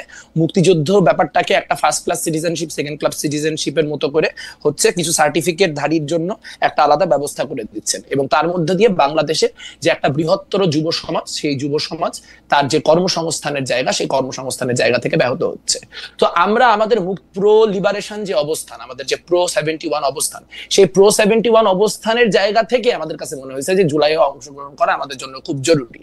5ই আগস্ট 36শে জুলাই যে ঢাকা বিশ্ববিদ্যালয় থেকে যে বিশাল জমায়েত আসছিল, ওই জমায়েতের সামনে আপনারা দেখবেন এখনো টেলিভিশনে করলে একটা বড় ব্যানার ছিল। ওই ব্যানারের উপরের স্লোগানটা আমার কয়েন করা আর কি, সেটা হচ্ছে স্বৈরাচারের হয়নি পতন, মুক্তিযুদ্ধ হয়নি শেষ, গর্জে ওঠো বীর জনতা, গর্জে ওঠো বাংলাদেশ। এখন ওইটা গ্রহযাত্রার ব্যানার ছিল, পরবর্তীতে ওই বড় মিছিল সেই ব্যানারটা সামনে ছিল। আওয়ামী লীগের that was our understanding. Awami লীগের হাত বামপন্থী, আওয়ামী লীগের ফেসিবাদী হাত, এটা একটু আমি বলতে চাই, আমি প্রশ্নটা বুঝেছি। জি বলেন। সেটা হচ্ছে যে আচ্ছা, কয়েকটা জিনিস খুব ক্লিয়ার হওয়া দরকার। যে বিশ্বজিৎ হত্যাকাণ্ড 2012 সালে ঘটছে, শেয়ার বাজার কেলেঙ্কারি 2012 সালে ঘটে গেছে, সাগর রুনি হত্যাকাণ্ড 2012 সালে ঘটে গেছে। 2013 সালের আগ পর্যন্ত শেখ হাসিনা একজন খুব ভালো মানুষ, সে ভালোর মতো চালাচ্ছিলেন, তার কোনো কিছু ছিল না। তারপর কিছু দুষ্ট বাম তার মাথায় কিছু খারাপ বুদ্ধি দিলেন, তারপর তাকে ভুল বোঝানো হইলো। এটা আসলে খুব কি বলবো, খুব চটকদার ন্যারেটিভ, কিন্তু রিয়ালিটির সাথে সম্পর্ক খুবই কম। যেই দলগুলিকে আপনি গণজাগরণ মঞ্চে থাকার জন্য কোট আনকোট অ্যাকিউজ করতে পারেন, সিপিবি বলেন, বাসদ বলেন, এগেন এই পলিটিক্যাল পার্টিগুলি আমি করি না, এই পলিটিক্যাল পার্টিগুলির অসংখ্য পজিশন নিয়ে আমি মানে আপনি যদি আমাকে ক্রিটিক করতে রাখেন, বামপন্থীদের ক্রিটিক করার জন্য আমি সারাদিন বসে করতে পারবো, খুব আনন্দ নিয়ে করতে পারবো। কিন্তু সিপিবি বলেন, বাসদ বলেন, বা অন্য কোন দল বলেন বামপন্থীদের মধ্যে, জোটের দলগুলা বাদে, ওয়ার্কার্স পার্টি জাসদ বাদে, কিন্তু 2014 ইলেকশনকে ভ্যালিডেট করার জন্য যায় নাই, তারা কিন্তু 2014 ইলেকশনে অংশগ্রহণ করে নাই। তার মানে কথাটা হচ্ছে যে যেহেতু ঘাতক দালালদের ব্যাপারে একটা সেন্টিমেন্ট বাংলাদেশের রাজনীতিতে অনেক দিন ধরে ছিল, এবং যেহেতু বামপন্থীরা কখনোই মানে এই জামাতি শক্তিগুলির সাথে কোনো জায়গায় ঐক্যমত্য হয় নাই, বা তারা কখনোই হাতে হাত ধরে থাকে নাই, ফলে জামাত বিরোধী রাজনীতির ক্ষেত্রে বামপন্থীদের একটা আলাদা লেজিটিমেসির জায়গা আছে। এইটা আমরা আওয়ামী লীগের সাথে 2013-তে হাইরে গেছি। আমরা আওয়ামী লীগের সাথে গণজাগরণ মঞ্চে 2013-তে পারি নাই। আমাদের আন্দোলন, যে আন্দোলন আমি নিজে তখন স্কুলে পড়ি, আমি গেছি এই আন্ডারস্ট্যান্ডিং থেকে যে আওয়ামী লীগ আর জামাতের মনে একটা আতাত হয়ে গেছে, এই আওয়ামী লীগ জামাতের আতাত ঠেকানোর জন্য আমাদের যাইতে হবে। এটা হচ্ছে আমার সেই সরল শিশু মনের বোঝাপড়া। এই বোঝাপড়া থেকে প্রচুর লাখ লাখ মানুষ গেছে, তাদেরকে বামপন্থীরা আলাদা কোনো ডিরেকশনে স্টিয়ার করতে পারে নাই, ফলে আন্দোলন ক্রমাগত 5-7 দিনের মাথায় পুরাপুরি আওয়ামীকরণ হয়ে গেছে। আপনাদের গণজাগরণ মঞ্চের ইতিহাস নিয়ে কথা বলতে গেলে এটাও মনে রাখতে হবে যে সাজ্জাদ চৌধুরী যখন দ্বিতীয় দিন বা তৃতীয় দিন এই গণজাগরণ মঞ্চে গেছেন, তখন তিনি হচ্ছে শেখ মুজিবের কথা বঙ্গবন্ধু এই আলাপ করাতে তাকে বোতল ছুড়ে মারা হয়েছে যে শেখ মুজিবের আলাপ শুনতে চায় না, পারলে পাবলিকের আলাপ কিছু করতে পারলে করো। তা সেটা আসলে আমাদের একটা ঐতিহাসিক কাফফারা, আমরা 2013 কাফফারা দিতেছি যে আমরা এরকম একটা বড় 40 বছর ধরে যেটা পরিস্থিতি তৈরি হলো, মানুষ তিলে তিলে ঘাতক দালালদের বিরুদ্ধে অবস্থান তৈরি করে, সেটার জন্য একাডেমিক অবস্থান তৈরি করে, রাজনৈতিক অবস্থান করে জাহানারা ইমামরা যে লড়াইটা করে গেলেন, সেই লড়াইটা থেকে আমরা কোনো আপনার বক্তব্য মনে পরিষ্কার। আমি একটা ছোট প্রশ্ন করতে চাই, আপনি যদি এটার জবাব দিতেন। একটা জায়গায় রনি যেভাবে ফ্রেম করেছেন আমি সেভাবে ফ্রেম করতে চাই না, কিন্তু আমি এরকম করে বলতে চাই যে বাংলাদেশের বামপন্থী রাজনীতি কি শেষ পর্যন্ত একটা এলিট এবং দেশ মানে কথিত দেশ বিভাগের আগের রাজনীতিক ধারায় প্রচলিত একটা বড়লোক মানে খুব ধনী হিসাবে বড়লোক না, শিক্ষায় দীক্ষায় একটু আগানো, সুন্দর করে কথা বলে তাদের রাজনীতি হয়ে আটকে থাকে কিনা, এবং যারা হচ্ছে পরে মুসলমান মাদ্রাসায় পড়ে তাদের প্রতি একটা শ্রেণীবিদ্বেষ সেই বামপন্থা লালন করে কিনা, তারা মনে করে কিনা যে বামপন্থী যে রাজনীতি, অর্থাৎ আমি সরাসরি বলি যে ছাত্র ইউনিয়নের কোনো শাখা কি মাদ্রাসায় থাকার ব্যাপারে কোনো সময় কোনো আলোচনা হয়েছিল? কোনো সিপিবির কোনো শাখা কি আসলে যারা ইমাম সাহেবদের ইয়াতে যারা আছেন, ইমাম মসজিদে, তাদের কাছে কি কোনোদিন গেছিল?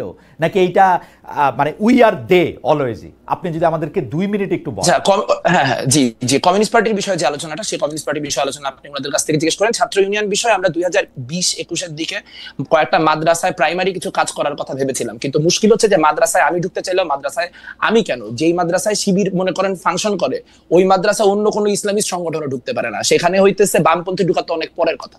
আর এখানে বসে রনি ভাই বুঝায় যে ইনটলারেন্সের কালচার প্রাইমারিলি এস্টাবলিশ করতে হচ্ছে লিবারালরা, যারা হচ্ছে কালচারাল এলিট।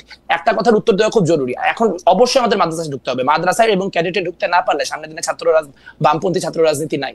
কারণ যারা মাদ্রাসা শিক্ষার্থী তারা সব থেকে বেশি বঞ্চিত, তারা সব থেকে বেশি নিগৃহীত। কিন্তু আমি আপনাকে 2টা পয়েন্ট বলতে চাই। একটা পয়েন্ট হচ্ছে যারা সারাদিন মাদ্রাসা শিক্ষার্থীদেরকে রাজনৈতিক গুটি হিসেবে ব্যবহার করেন। গত 5ই আগস্টের পর থেকে 4টা আলাদা আলাদা মাদ্রাসা শিক্ষার্থী তাদের যে মাদ্রাসা, সেই মাদ্রাসায় মারা গেছেন, অর্থাৎ এবং তার প্রত্যেকটা ক্ষেত্রেই তাদের গায়ে আঘাতের চিহ্ন পাওয়া গেছে, অর্থাৎ 4 জন মারাই গেছেন। তাহলে বাকিদের অবস্থা চিন্তা করেন। আপনি কি এই সংগঠনগুলিকে, যারা সারাক্ষণ মাদ্রাসা শিক্ষার্থীদেরকে নানান রকম ভাবে পলিটিক্যালি টুল হিসেবে ইউজ করার চেষ্টা করে, তাদেরকে দেখছেন এর বিরুদ্ধে কথা বলতে? আমি কিন্তু এরকম একটা মানববন্ধনে যায় দাঁড়াইছি, সেটা খুবই সামান্য। আমাদের সাংগঠনিক কাছে সব জায়গায় বাড়াইতে হবে, সেটাও সত্য। কিন্তু যাদেরকে আপনি বলতেছেন যে এরা এদের পক্ষে, এরা যেন বা হচ্ছে রাইট উইঙ্গাররা এদের পক্ষে, তাদেরকে কি কখনো আপনি দেখছেন মাদ্রাসার চলমান যে সংকটগুলি, সেই সংকটগুলিকে অ্যাড্রেস করতে? দেখেন নাই। একটা ছোট্ট কথা বলি, আমি এই ফ্রেমওয়ার্কের সাথে একমত না। আমার মনে হয় রনি ভাই এখন যেটা করতেছেন সেটা হচ্ছে উনি গ্রীষ্মকালে শীতকালের ওয়াজ করতেছেন। উনি যদি আওয়ামী লীগ আমলের কথাগুলি আচ্ছা, সেটা হচ্ছে বাংলাদেশের সবথেকে বড় সোশ্যাল ইনফ্লুয়েন্সার হচ্ছে এই মুহূর্তে আল্লামা পিনাকি ভট্টাচার্য এবং দ্বিতীয় হচ্ছে ইলিয়াস হোসেন। তারা দুইজনের কেউই তার নামটা ঠিক করে বলেন, মানে আপনি তো তার নামের সাথে মানে উনি তো একটা নামটা ঠিক করে বলেন, সেজন্য আমি বলতেছি। ঠিক আছে, আপনি জানেনই, আমি তো এটা আরেকবার করার তো দরকার নেই। আচ্ছা ঠিক আছে, জানলাম পিনাকি ভট্টাচার্য এবং ইলিয়াস হোসেন। আচ্ছা ঠিক আছে, ওকে, পিনাকি ভট্টাচার্য এবং ইলিয়াস হোসেন। আচ্ছা ফাইন। বাংলাদেশে গত 11 মাসে ঠিক কি হয়েছে? আপনি যখন বলতেছেন যে বাংলাদেশের প্রধান কালচারাল প্যারাডাইম হচ্ছে আপনার এই লেফট লিবারাল আইডিওলজিক্যাল জায়গা, গত 11 মাসে কতগুলা জায়গায় লালনের গান বন্ধ করা হয়েছে? গত 11 মাসে কতগুলি জায়গায় মাজার ভাঙা হয়েছে? গত 11 মাসে কতগুলি জায়গায় মব জাস্টিস তৈরি করে, নানান রকম অবস্থান তৈরি করে মানুষের পোশাক নিয়ে মানুষকে পুলিশ করা হয়েছে? ধরলাম শেখ মুজিব অনেক বড় ফ্যাসিজমের আইকন, সেই জন্য শেখ মুজিবের ভাস্কর্য ভাঙতে হয়েছে, কিন্তু কোন অ্যান্টি ফ্যাসিজমের প্রয়োজনে, কোন ক্যালকেশিয়ান কি বলবো হেজিমনির বিরোধিতা করার প্রয়োজনে সিধু কানুর ভাস্কর্যগুলা ভাঙতে হয়েছে আপনি বলতে পারেন? ইনটলারেন্সের কথা এই 2025-এ আগস্টে দাঁড়ায় বামপন্থীদের বা লিবারালদেরকে বলা, এটা একটা কি বলবো, আমি মনে করি এটা একটা বুদ্ধিবৃত্তিক। ওকে, আপনার কাছে আবার আসবো আপনার 1 মিনিটের পরে। ম্যাকমোলার আপনি বলেছেন, আমি রেজাউল করিম রনি আপনার কাছে একটু বুঝতে চাই যে যেমন ধরেন একটা ইনটলারেন্সের কথা আমরা বলতেছি, একটা উইয়ারদের কথা একটা বলতেছি, আমরা বামপন্থীদের তাদের রাজনৈতিক যেটা হচ্ছে কোয়েস্ট, সেইটা নিয়ে তারা যে যারা তাদেরকে আদার মনে করতেছে বা যাদেরকে তারা আদার করতেছে বলে আমরা মনে করতেছি, ওদের কাছে তো পৌঁছাইতেই পারতেছে না। তাদের কাছে কি তাদের একটা সংযোগ হওয়ার কোনো সম্ভাবনা হওয়া সম্ভব? যে এই সংযোগটা হইলে পরে জি ওইটা আপনি একটু বলেন। জি, মানে সংযোগ হওয়া যে সম্ভব না, এই শোতে এই অ্যারোগেন্স দেখে বুঝতেছেন না? আপনি ল্যাঙ্গুয়েজ দেখছেন, একটা লোকের অ্যাটিটিউড দেখছেন, কথাবার্তা বলার ধরন দেখছেন, বেয়াদবির মাত্রা দেখছেন। চটকদার কথা বলতেছি আমরা, ইতিহাসের বুঝ নাই, সব বুঝ তাদের। এই যে নিজের এই যে সুপ্রিমেসি থেকে তো ফ্যাসিজম আসে, এবং বাংলাদেশের বামপন্থীরা লিবারাল, এটা বলছে কে? এসেনশিয়ালি ফ্যাসিস্ট তারা বাংলাদেশে কোনো লিবারাল বাম নাই। কিন্তু রনি, আপনি যে অ্যাটিটিউডের কথা বললেন, সেই অ্যাটিটিউডটা কিন্তু আমি আরো অনেকের মধ্যে দেখি আর কি। মানে আপনি জানেন আমি কাদের কথা বলছি, কিন্তু সেইটার পরিণতি বাম না আর কি, সেটার উৎপত্তি বাম না, সেটা উৎপত্তি অন্য জিনিস। রাইট। এখন দেখেন বাংলাদেশে এখানে যখন ফ্যাসিবাদের প্রশ্নটা প্রধান হলো, তখন কিন্তু এখানে যারা রিয়েলি জনমানুষের রাজনীতি মিন করে বাম ব্লকের, তারা কিন্তু ফ্যাসিবাদ বিরোধী আন্দোলনে শরিক হলেন, যুগপৎ আন্দোলনে যুক্ত হলেন। হ্যাঁ, এর বাইরে যারা রয়ে গেল বিপুল অংশ, যারা নিজেদেরকে সহি বা মূলধারার বাম মনে করে, তারা কিন্তু এসেনশিয়ালি ফ্যাসিবাদকে শক্তি যোগাইছে। আরেকটা হলো যে দেখেন, এখানে আমি দুইটা জায়গায় একটু আলাপ করি, সেটা হলো আওয়ামী লীগের এই 12-13 সালে কি করছে না করছে, এবং তার সাথে পরে বামরা যুক্ত হয়ে আওয়ামী লীগকে ফ্যাসিস্ট করে তুলছে, এই ধরনের স্টুপিড আইডিয়ার কথা আমি তো বলি নাই একবারও। বাকশাল মনে নাই আপনাদের? বাকশাল কেন, বাকশালের মধ্য দিয়ে কি করা হয়েছিল? বাকশালের মধ্য দিয়ে এখানে বামপন্থীরা মনে করছিল যে সমাজতন্ত্র কায়েম করে ফেলবে শেখ মুজিবুর রহমান, ফলে একটা সুবর্ণ সুযোগ, বাকশালে ঝাঁপায় পড়ে সবচেয়ে সমর্থন যোগাইছে কারা? বামপন্থীরা। এবং বাকশালের কি পরিণতি হয়েছে এটা আমরা সবাই জানি। তারপরে একটা অংশ, বামপন্থীদের একটা অংশ যুগপৎ আন্দোলনে শরিক হওয়ার বাইরে যে অংশটা রয়ে গেল, তার এসেনশিয়ালি আওয়ামী ফ্যাসিবাদকে শক্তিশালী করছে এবং শক্তি যোগাইছে নানাভাবে। এটা গেল একটা জায়গা।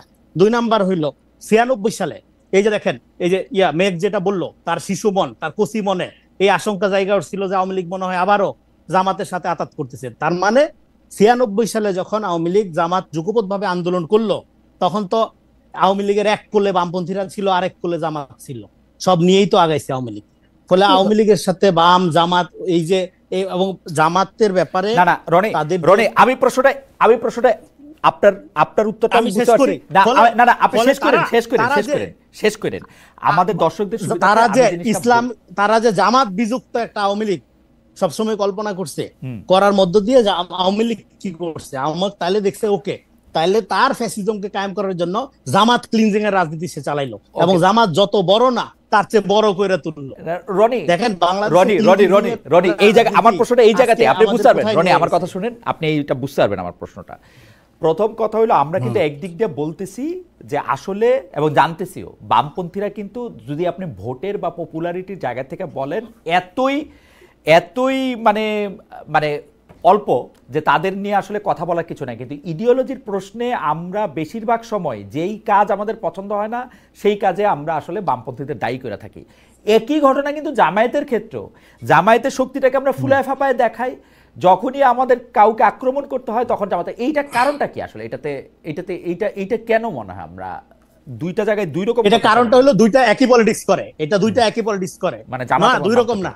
আপনার এখানে বামপন্থীরা এবং জামাত একই রাজনীতি করে, দুইটাই হলো ইডিওলজিক্যাল ফোর্স, এবং idealism, ideology and total politics, এবং এটা দ্রুত ফ্যাসিবাদের দিকে যায়, এই জন্য গণতন্ত্রকে যদি আপনি, যখন বামপন্থীরা, আমি যে একটু আগে বললাম বামপন্থীরা কোনো লিবারেল না, হ্যাঁ কেন না, বামপন্থীরা গণতন্ত্রকে একটা ইডিওলজি মনে করে, কারণ ও তো যায় রাষ্ট্র ভাঙিয়া ফেলবে, ও তো রাষ্ট্র কনসেপ্টে বিশ্বাস করে না, ফলে ও যেরকম একটা প্রতারণা করে এদিক থেকে।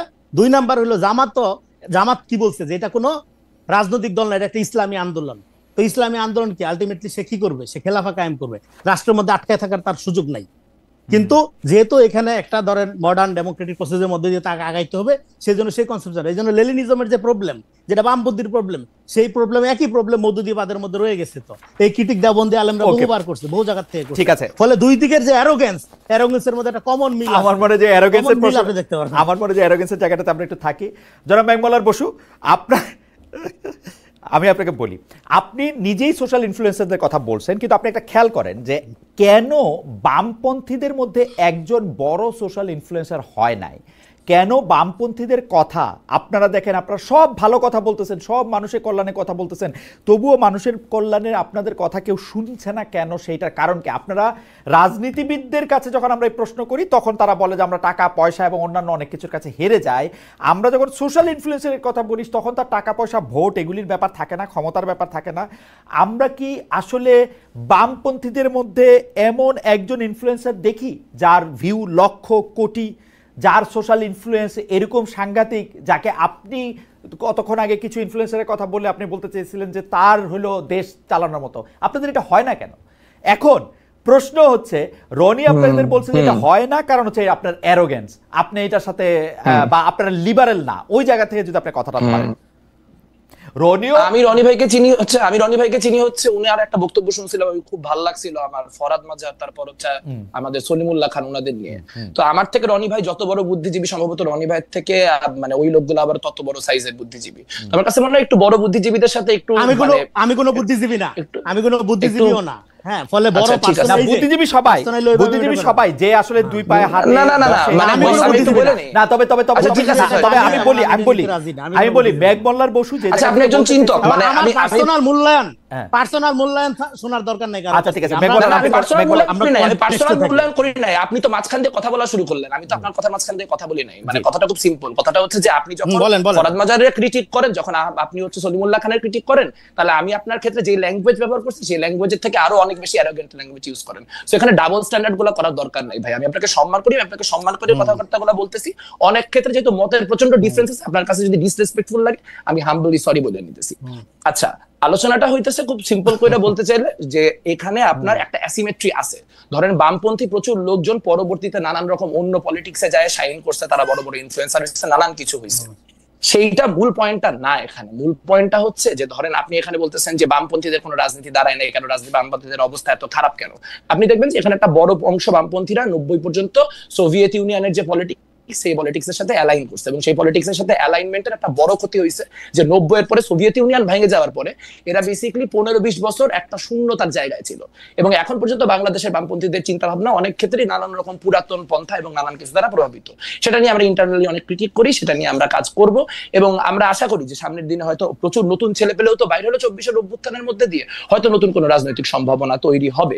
কিন্তু টলারেন্সের কোয়েশ্চেনটাতে আমি একটু থাকতে চাই, কারণ আমি আসলে মানে আমি সর্বোচ্চ টলারেন্স দেখাইতে আগ্রহী। কিন্তু আমি বুঝতে চাই যে ধরেন ফাতিমা রাসূল ইনসিডেন্ট নিয়ে এই টলারেন্স কি আসলে আপনি ধরেন আমাদের সোকল্ড মধ্যপন্থীরা দেখাইতে পারবে কিনা, বা এই একই ধরনের আপনি যখন আজকে মানে কাদিয়ানের ইস্যু উঠতেছে, আজকে যখন আপনার ভাস্কর্যের ইস্যু উঠতেছে, আজকে যখন আপনার বগুড়াতে জাতীয় সঙ্গীত গাওয়ার জন্য জামাতের নেতারা হামলা করতেছে দেখতে পাইতেছি, তখন আসলে টলারেন্সের কোয়েশ্চেনটা বারবার করে লিবারেলদের দিকে ছুড়ে দেওয়া বা টলারেন্স লিবারেলদের কারণে নেই, এই কথাটা বলাটা বোধহয় এই মুহূর্তের দ্বারাই খুব মানে কি বলবো ঠিক হচ্ছে না। মানে যারা আপনারা অনেকেই আছেন যারা এখানে ফাংশনাল স্টেট চান, যারা চান কোনো একটা মানে প্রবল পলিটিক্স এর দিকে জিনিসটা না যাকেন, দেখেন আমরা তো 5ই আগস্টের পরে এগুলা শুরু করি না। আমরা তো 5ই আগস্টের পর জামাতের রাজনীতি, যুদ্ধাপরাধ, অমুক তমুক, এগুলা নিয়ে তো এগুলা তো আপনি একটু দেখেন না ঘাইটে, এটা তো বামপন্থীরা শুরু করে নাই। কিন্তু আপনি যদি আপনার রাজনীতিটা করেন এবং প্রবল ভাবে করেন, তখন আমার শক্তি সামর্থ্য কম থাকতে পারে, কিন্তু এটা তো আমার একটা রাজনৈতিক লায়াবিলিটি। আমার যতদিন আমি বেঁচে থাকবো মুক্তিযুদ্ধ কোয়েশ্চেন উঠলে আমার কথা বলতে হবে। আপনারাও জানেন আওয়ামী লীগ বিএনপি যখন মুক্তিযুদ্ধের কথা বলে তখন সে বিশ্বাস করে বলে না, সে ভোটের জন্য বলে। আমার জন্য এটা একটা আইডিওলজিক্যাল পয়েন্ট। সো সেখানে যখন যাবে আমি তো আমার মতো করে রিঅ্যাক্ট করব, কিন্তু সেই জায়গা থেকে আসলে আপনার রিঅ্যাকশনের ক্ষেত্রে আপনি একটু জি আপনার রিঅ্যাকশনের ক্ষেত্রে আমি শুধু আপনাকে এই প্রশ্নটাই করতে চাই যে আপনি যখন রিঅ্যাকশন করেন বা রিঅ্যাকশন দেখান, তখন যে আপনার সুরে কথা না বলে তাকেই আপনি শত্রু ভাবেন কিনা? মানে সুরটা আলাদা হইলেই না না, আমি তো ইসলামিক শাসনতন্ত্র সাবস্টেন্সের জন্য না না না না মানে মানে অবশ্যই না, অবশ্যই না, অবশ্যই না। মানে আমি এখানে ইসলামী শাসনতন্ত্রের যেই যারা রাজনীতি করছে ক্যাম্পাসে তাদের সাথে আমার যথেষ্ট পরিমাণে সুসম্পর্ক আছে। ইসলামী শাসনতন্ত্র ক্যাম্পাসে রাজনীতি করে ইসলামপন্থী আরো অনেক রাজনৈতিক দল রাজনীতি করে। রাজনীতি ইসলামপন্থী থাকবে, বামপন্থী থাকবে, মধ্যপন্থী থাকবে, সবাই থাকবে, সেটা কোনো সমস্যা না। কিন্তু বাংলাদেশ একটা মুক্তিযুদ্ধের কোয়েশ্চেনে একটা অন্ততপক্ষে একটা বেসিক কনসেনসাস দরকার, এবং সেটা এরকম ভণ্ড কনসেনসাস না যে আমি মুখে বলবো আমি মুক্তিযুদ্ধ মানে নিচ্ছি, আমি সুযোগ পাইলেই মুক্তিযুদ্ধ বিরোধী পজিশনটায় আবার ফিরে যাবো না। এইটা হচ্ছে কথা। আর বাকি জি শেষ করেন মেঘমালা। বাকি আপনি বলেন না। আমার তো আওয়ামী লীগের বয়ানের মুক্তিযুদ্ধের বিরুদ্ধে 1000টা কথা বলতে কোনো আপত্তি নাই। মানে আমি সিরাজ শিকদারের অবস্থান কি ছিল, কর্নেল তাহেরের অবস্থান কি ছিল, এখানকার তরিকতি মুসলমানদের অবস্থান কি ছিল, ইসলামকে মুক্তিযুদ্ধের সামনে কেমনে প্লেস করা হয়েছে, সেই যাবতীয় ক্রিটিক্যাল আলোচনা নিতে আমি 100 আগ্রহী। বসু একটু দাঁড়ান। আমি রনি আপনার কাছে জানতে চাই যে যেমন ধরেন আওয়ামী বয়ানে মুক্তিযুদ্ধ এবং আওয়ামী বয়ান ছাড়া মুক্তিযুদ্ধ এরকম কোনো কিছু আসলে এক্সিস্ট করে কিনা? মানে মুক্তিযুদ্ধের বয়ানটা কি আওয়ামী বয়ানেই গিয়ে ঠেকে আমাদের শেষ পর্যন্ত? আমরা কি আওয়ামী বয়ানের বাইরে, মানে আমি আওয়ামী লীগ করি না কিন্তু আমি মুক্তিযুদ্ধের জায়গা থেকে আমার কিছু ইডিওলজি আছে, এটা কি আমি বলতে পারবো? শোনেন, যে কোনো জনগোষ্ঠীর মধ্যে একটা হিস্ট্রিসিটি থাকে, সেই হিস্ট্রিসিটিটা আওয়ামী লীগ নষ্ট করছে, ফলে আমাদের জাতীয় ইতিহাস লাগবে। 24-এর পর এই কথাটা আমি বারবার বলছি। হ্যাঁ, কিন্তু মুশকিলটা হলো আমরা যখন ইডিওলজির বেসিসে মানুষকে মূল্যায়ন করি, তখন আপনার ইডিওলজির বাইরের জিনে তাকে দ্রুতই আপনি হত্যাযোগ্য করে তোলেন। এটা হলো সবচেয়ে ডেঞ্জারাস দিক, আপনি যেটা যে ইডিওলজির সাপেক্ষে করেন। এই জন্য আমরা বলতেছি একটা ভ্যালু বেজ রাষ্ট্র থাকবে, নাগরিক ভিত্তিক রাষ্ট্রে সবচেয়ে ফ্রিডম ইন্ডিভিজুয়াল। আমি কেন বামপন্থীদের লিবারাল বলি না, কারণ তারা ডেমোক্রেসিকে একটা ইডিওলজি মনে করে। ডেমোক্রেসিকে যখন আপনি ইডিওলজি মনে করবেন, ইট বিকাম ফ্যাসিজম। হাসিনা কোনোদিনও বলে নাই যে সে ফ্যাসিস্ট। আরেকটা হলো এখানে যে উদাহরণটা দিল, দেখেন আমি একটা কনটেক্সটে ফরহাদ ভাই, সলিম ভাই, আমার শিক্ষক দুইজন, তাদেরকে আলোচনা করছি এবং তাদের নাম কোথাও বিকৃত করি নাই, তাদেরকে কোনোভাবে গালিগালাজ করি নাই এবং কোনো অ্যারোগেন্সি ছিল না। সেটা আমি খুব ফানি ওয়েতে তাদের সাথে তাদের আইডিয়া ধরে আমি আলাপ করেছি এবং তারা মুখোমুখি আমার সামনে ছিল না সেই আলোচনায়। তারা প্রয়োজনে এর চেয়ে ব্রুটালি আমাকে রেসপন্স করতে পারবে। আমি এখানে প্রায় মুখোমুখি একই শোতে আলোচনা করতেছি, ফলে সে যে সমস্ত শব্দ চয়ন করতেছে স্ব আলোচক হিসেবে, সে আমার অনেক জুনিয়র, সেটাও আমি বলতেছি না, সে ধরেন জাতির পিতা লেভেলের সিনিয়র, অসুবিধা নেই, হ্যাঁ, কিন্তু তার যে অ্যারোগেন্স সেটা পাবলিক দেখতেছে। এবং সে একটা অন্য প্রায় এক বছর আগের সে আরেকটা উদাহরণটাই না আনলো, যেহেতু আমি ধরেন ওইখানে অ্যারোগেন্সি শো করছি, এই জন্য এখন আমার সাথে অ্যারোগেন্সি শো করা যায় যাচ্ছে, তাই না? ফলে এই যে ধরেন এই যে স্টুপিডিটি গুলো, আচ্ছা, এখন ঠিক আছে, আমি মানে এই যে রনি, স্টুপিডিটি গুলো, রনি, এগুলো রনি, চর্চা করে রনি, শুধু রনি, আপনি রনি, বামপন্থীদের hang on a দিবেন, second, রনি। তারপরে তারা নাচবে, জি। হ্যাঁ, গণতন্ত্র গণতন্ত্র বলবে, আর দেশে খুব গণতন্ত্র হবে। শুনেন, বাংলাদেশে বামপন্থীদের এই যে সফিস্টিকেসি, নিজেকে সুপ্রিমেসি মনে করা এবং টলারেন্সের সবচেয়ে বড় ক্ষতি শুধু না, তারা ডায়লগের কালচারই রাখে না কোথাও। এখানে যে আপনি ডায়লগ করবেন, সে প্রথমে আপনাকে বিশ্বাস করবে। আপনি ৭১-এর ব্যাপারে, আপনার পয়েন্টে আসতেছি, আপনি ৭১-এর ধরেন ৭১-এর পরে জন্ম, আমি ৭১-এর ব্যাপারে কোনো ইমোশন নাই, আমার কোনো ইমোশন নাই। আমি বাঙালি জাতীয়তাবাদ, রবীন্দ্রনাথ, অসাম্প্রদায়িকতা কোনো কিছু পছন্দ করি না। আপনি আমার মাইরা ফেলবেন, আচ্ছা, এটা হচ্ছে আপনি মাইরা ফেলবেন আমাকে বাংলাদেশে, এটা আপনার প্রশ্ন। কিন্তু তা না, তারা ৭১-এর ব্যাপারে একটা মৌলবাদী জঙ্গি পজিশন নিবেই, এবং তারা কোনোদিন ৭১-এর যে ভারতীয় বয়ান সেটার বিরুদ্ধে প্রতিবাদ করছে। এই পুরা রিজিম দইরা ভারত যে এটাকে উদযাপন করছে সবসময় তাদের যুদ্ধ বইলা, ভারত পাকিস্তান যুদ্ধ বইলা, তারা কখনো বাংলাদেশের এত বড় ইন্টেলেকচুয়ালিটি করে তারা কখনো বাংলাদেশ এই জায়গা থেকে রনি, এই জায়গা থেকে আমি মেঘমল্লারকে জানতে চাই, রনি, খুবই ইন্টারেস্টিং একটা জায়গায় আসছেন আপনি। করে নাই, ফলে তারা সব সময় গণবিরোধী কাজ করছে। তারা যেটা করছে, তারা সবসময় পুঁজিবাদ বিরোধিতার নামে যেটা করছে, পুঁজির পক্ষে অবস্থান নিয়েছে, তারা সবসময় ইস্টাবলিশমেন্টের পক্ষে অবস্থান নিয়েছে, তারা সবসময় গণবিরোধী অবস্থান নিয়েছে। এবং বাংলাদেশে একটা মিনিট ইসলাম বিদ্বেষের জায়গায় নেই। একটা মিনিট সময় দেন, ভাই, আমার ট্রেনে যাইতে হবে ভাই, আমি এখন ঠিক আছে, তাহলে আপনি যান। রনি, আপনাকে অনেক ধন্যবাদ। এই বক্তব্য বলছে মেঘমলারেরও টাইম নাই, মেঘমলারকে 2 মিনিট আমি টাইম, মানে হয়তো মেঘমলার যতক্ষণ পাবেন মেঘমলার একটু বললেন। মেঘমলার দুটো জায়গায় যে আসলে বামপন্থীদের জায়গার সাথে ডায়লগই করা যায় না, এটা একটা। আর 2 নাম্বার কথা হচ্ছে যে একটা হচ্ছে যে বামপন্থীদের সঙ্গে ডায়লগই করা যায় না, আর 2 নাম্বার কথা হচ্ছে যে ৭১ নিয়ে ভারতের যে বয়ান, সেই বয়ানটা কোনোভাবে আপনারা এটা প্রতিবাদ করেছিলেন কিনা, বা আপনি? আচ্ছা, আমি একদম শর্ট করে উদাহরণ বলি। আমি মোদির যে ভারত থেকে বাংলাদেশে আগমন, মুজিব বর্ষ উপলক্ষে তার বিরোধিতা করে ঢাকা বিশ্ববিদ্যালয়ে আন্দোলন করে, মানে ছাত্রলীগের হাতে রক্তাক্ত হওয়া লোক। সো বেসিক ইনফরমেশন মানে একটু জাইনে কথা বলতে হবে সহ আলোচকদের। দ্বিতীয়ত হচ্ছে খুবই গুরুত্বপূর্ণ যে এখানে গত বছর যখন এই গোটা আন্দোলন হচ্ছে, তার ঠিক 10 থেকে 15 দিন আগে আমরা ঢাকা বিশ্ববিদ্যালয়ে একটা বিশাল ওয়াল টু ওয়াল চিকা মারছিলাম মাওলানা ভাসানীর, যেখানে লেখা যে পিন্ডির জিনজির ছিন্ন করেছে দিল্লির গোলামি করার জন্য নয়। সো আমরা আমাদের জায়গা থেকে মুক্তিযুদ্ধের যে ভারতীয় বয়ান, সেই ভারতীয় বয়ানকে সবসময় চ্যালেঞ্জ করতেছি। এখন মেইন স্ট্রিম মিডিয়া কখন এটা দেখবে আর কখন এটা দেখবে না, সেটা তো ভাই আমাদের উপর নির্ভর করে না। আপনি যদি তখন আমার উপর ওই লেন্সটা ফেলতেন তাহলে দেখতে পাইতেন, তখন ফেলা হয় নাই, দেখা যায় নাই। আর একটা কথা বলা খুব ইন্টারেস্টিং, খুব গুরুত্বপূর্ণ। দেখেন, এখানে একজন লোক এতগুলা টলারেন্সের কথা বলে তার সহ আলোচকরা স্টুপিড বলে চলে গেল, এবং এটাই এস্টাবলিশ করলো যে এই ঘটনার মধ্যে দিয়ে আমি অ্যারোগেন্ট এবং সে অ্যারোগেন্ট না। এবং আমি যখন তারে সরি বললাম, তারপরও সে আমারে গালাগালি করলো, এবং এর মধ্যে দিয়ে এস্টাবলিশ হলো যে বাংলাদেশে ডানপন্থীরা আসলে বামপন্থীদের অ্যারোগেন্সের কারণে হচ্ছে কোন রকম কনভারসেশন করতে পারতেছে না। আমি আপনার দর্শককেই বলবো যে আপনার দর্শকই জাজ হোক এবং বলুক যে আজকে যে গোটা কনভারসেশন, এই কনভারসেশনে ইনটলারেন্সের জায়গা থেকে না। মেঘমলার, আপনার কাছে কি মনে হয়, আপনি কি এই ডায়লগটা করার ব্যাপারে যথেষ্ট উৎসাহী বা যথেষ্ট পরিকল্পনা করতেছেন? এটা মানে আপনাদের মধ্যে পরিকল্পনা আছে কিনা, মানে আপনি আরেকটা লোক? অবশ্যই মানে আলোচনা সব সময় ওয়েল অ্যাকসেপ্টেড। আমি তো এখনো এটা শেষ করে দৌড় দিয়ে আরেকটা টক শোতে যাব, যেখানে আমার শিবিরের একজন প্রতিনিধির সাথে বসতে হবে। আমাদের তো মানে আলোচনার জায়গায় আমরা সব সময় ওপেন। আমরা নিজেরাও বুঝতে চাই আমাদের যে বামপন্থা, সেটা যাতে এখানকার সাথে আরো ইন্ডিজিনাস করার জন্য কি করা যায়, 21শ শতাব্দীর সাথে আরো রেলেভেন্ট করার জন্য কি করা যায়, তার সবই আমি করতে আগ্রহী।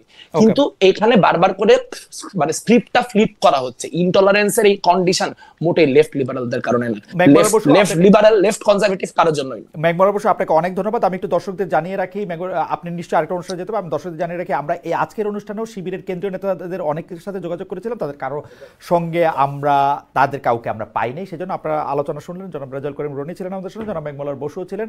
আপনাদের দুজনকে অনেক ধন্যবাদ।